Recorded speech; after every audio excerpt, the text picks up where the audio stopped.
Abantu benshi banyandikira DM abenshi bambaza kategori naba mfite, kuko wenda benshi bavuga se amategeko y'umuhanda uzi wayize hehe n'ibindi.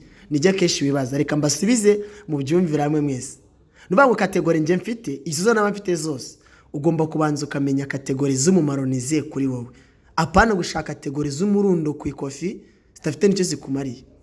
Niba ufite kategori nabwiye ko kategori igomba kuguha indi, ntago kategori nyinshi aricyo zivuze kuri wowe. Ahubwo kategori ni guhesha akazi mu gihe ushaka indi, ukaba uyishaka uzi neza kuri kujya kuganisha gutwara, kuko tuvugana ari abantu bihaye intego yo kuzajya yo gukora umwuga wo gutwara gusa ibinyabiziga. Nose niba utarihaye umwuga wo gutwara ibinyabiziga ushaka kategori zimaze iki?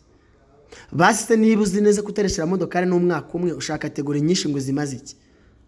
Banza umenye kategori ukeneye uzayikenera ryari. Byo kumbwira ngo hari igihe ngo uzayikenera umunsi umwe, buryo uzayikenera nyine ufite ubundi buryo bwose, kandi ukeneye ikintu urakibona. Ako singiraho nkomeretsa ahangaha. Nuvuga ngo kategori nyinshi ku mubare umwe w'abantu njye nago nzemera. Njye nago nemera umuntu ufite kategori nyinshi. Ngo mfite A B C D E F na D1. Se ngo nzimaze iki? Zikora iki si imbere yanjye? Niba narasabye akazi kuri kategori yanjye bakakama, kuki nshaka izindi kategori ngo nzimaze iki? Ariko mu by'ukuri mumenye ko kategori ari twabyita nka diplome. Kategori ni nk'irangamuntu.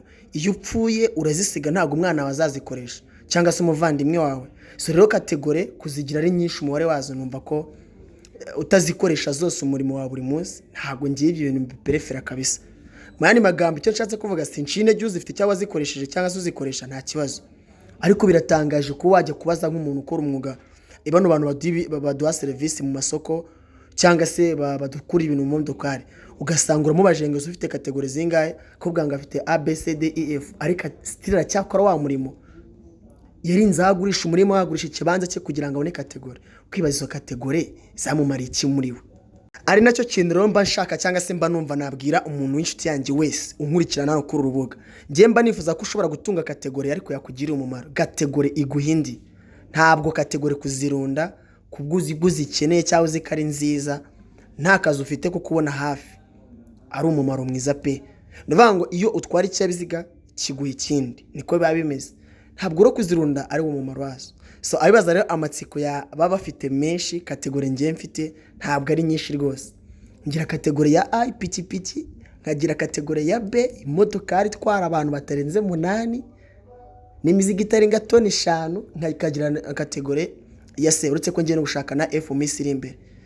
Izo nizo kategori nshobora kuba nifite ngiye ubwanjye ku giti cyanjye, mvuga ati wenda nzihagazeho. Ku bantu bakunda kwibaza kategori mba mfite ni izo ngizo. Izo ntizibaye kuri ngewe umuntu umwe ngakora akazi kanjye uko bikwiye, cyakoze nzongera kandi mu myaka iri imbere, ariko mu gihe nzambona ahisi iri kwerekeza. Ntabwo kategori kuzirundaho hari umumaro. Menya kandi usanye ku mategeko y'umuhanda.